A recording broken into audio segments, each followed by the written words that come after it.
Hi friends, welcome to Lakshmi's channel. இன்றைக்கி கருவேப்பிலை குழம்பு எப்படி பண்ணலான்னு பார்க்குறேன். இதில் நல்லெண்ணெயில் 1 ஸ்பூன் உளுத்தம்பருப்பு, 1 ஸ்பூன் கடலைப்பருப்பு, 1 ஸ்பூன் உளுத்தம்பருப்பு, கடலைப்பருப்பு, துவரம்பருப்பு 3 ஒரே ரேஷியோவில் போட்டிருக்கேன். இப்போது 1 ஸ்பூன் மிளகு, 1 ஸ்பூன் ஜீரகம் அதையும் போட்டு வறுத்துக்கிறேன். ஒரு 1/4 ஸ்பூன் வெந்தயம் அதையும் போட்டு வறுத்துக்கிறேன். காரம் உங்களுக்கு ஏற்ற மாதிரி போட்டுக்கோங்க. நான் எனக்கு ஏற்ற மாதிரி போட்டிருக்கேன். பார்த்தீங்கன்னா ஒரு 3 மிளகாவை, வேடிக்கை மிளகாவை கிள்ளி போட்டிருக்கேன். கொஞ்சம் லைட்டாக கருகிடுச்சு, நீங்கள் கொஞ்சம் பார்த்து இருந்துக்கோங்க.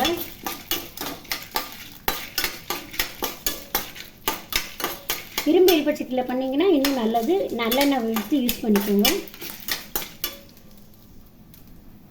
இப்போ வறுக்கும் போதே ஒரு மருந்து வாசனை வரும், பார்த்துக்கோங்க. இதில் பார்த்தீங்கன்னா ஒரு 2 கைப்பிடி அளவு கருவேப்பிலையை அலசி விடிய விட்டுருந்தேன் காலையில். அதுலேருந்து 1 கைப்பிடி. எனக்கு இவ்வளோ வேணும், உங்களுக்கு எவ்வளோ கருவேப்பிலை நிறையா போடுறதுனாலும் போடுவோங்க, உங்கள் இஷ்டம். எனக்கு இவ்வளோ போதும்.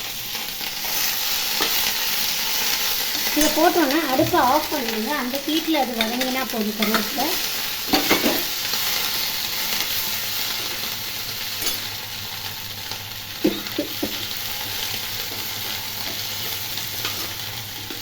இதில் பார்த்தீங்கன்னா ஒரு பெரிய எலுமிச்சம்பழம் சைஸு புளியை ஆல்ரெடி ஊற வச்சுருந்தேன். நான் புளி கரைச்சிட்டு அதை எப்படி அரைக்கணுன்றதை சொல்கிறேன். பார்த்தீங்களா, இப்போ அடுப்பை ஆஃப் பண்ணிவிட்டு கருவேப்பிலையை வதங்கினா இந்த அளவு வதங்கினா போதும். உங்களுக்கே அந்த கருவேப்பிலை ஸ்மெல் வரும். இப்போ நான் இதை தண்ணி ஊற்றாமல் மிக்சியில் முதல்ல பொடி பண்ணிக்கோங்க. அப்புறமா தண்ணி ஊற்றி பேஸ்ட் மாதிரி அரைங்க. அது அப்புறம் எப்படின்னு நான் காமிக்கிறேன். அப்புறமா இந்த புளியை கரைச்சி எவ்வளோ தண்ணி வச்சுருக்கேன்றதையும் அப்புறம் நான் உங்களுக்கு காமிக்கிறேன். இப்போ பார்த்தீங்கன்னா இங்கே பார்த்தீங்களா, குறைன்னு இப்படி அரைச்சிக்கோங்க. தண்ணி ஊற்றாமல் அந்த கருவேப்பிலை, அந்த வதக்கினோல சாமான், அது எல்லாத்தையும் இப்போ தண்ணி ஊற்றி பேஸ்ட் மாதிரி அரைக்கணும். அது எப்படின்றத காமிக்கிறேன். இப்போ பார்த்தீங்களா, தண்ணி ஊற்றி இந்த மாதிரி பேஸ்ட் மாதிரி, இந்த மருதாணியெல்லாம் வைப்போம் பார்த்தீங்களா, அரைப்போம் பார்த்தீங்களா, அந்த மாதிரி இந்த மாதிரி பேஸ்ட் மாதிரி அரைச்சிக்கோங்க. இப்போ பாருங்கள் புளி எவ்வளோ கலந்துருக்கேன்றதை பாருங்கள். இந்த ஒரு எலுமிச்சம்பழம் புளி சொன்னேன்னா அதில் புளி கரைச்சி ஆல்ரெடி வச்சுருக்கேன். இதில் எப்படி சேர்க்கணுன்றதை நான் சொல்கிறேன். ஸ்டார்ட். அந்த புளி கரைச்சது காமிச்சேன் பார்த்தீங்களா, அதில் இப்போ என்ன பண்ணுவோன்னா அடுப்பு மீடியமில் வச்சுருக்கேன். கொஞ்சம் மஞ்சள் பொடி, தேவையான அளவு உப்பு, உங்களுக்கு எவ்வளோ வேணுமோ அவ்வளோ உப்பு போட்டுக்கோங்க. இப்போது நான் பெருங்காயத்தை என்ன பண்ணியிருக்கேன், கட்டி பெருங்காயத்தை தண்ணி ஊற்றி கரைச்சி ஃப்ரிட்ஜில் வச்சுருக்கேன். அதுலேருந்து கொஞ்சமாக எடுத்து, உங்களுக்கு எவ்வளோ பெருங்காயம் வேணுமோ போடுங்க. எனக்கு இவ்வளோ பெருங்காயம் வேணும். உங்களுக்கு பவுட்ரு பெருங்காயம் வீட்டில் இருக்குனாலும் அதையும் போட்டுக்கலாம். நான் கட்டி பெருங்காயத்தை இப்படி கரைச்சி வச்சுருக்கேன்.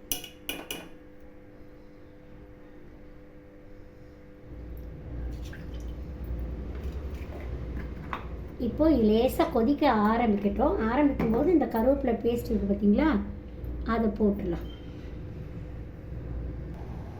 இப்போ பார்த்தீங்கன்னா லேசாக கொதிக்க ஆரம்பிக்குதா. இப்போ இந்த மிக்சியில் கருவேப்பிலை இதை அரைச்சோம் பார்த்தீங்களா, இதை இதில் சேர்த்துட்டு உங்களுக்கு காமிக்கிறேன்.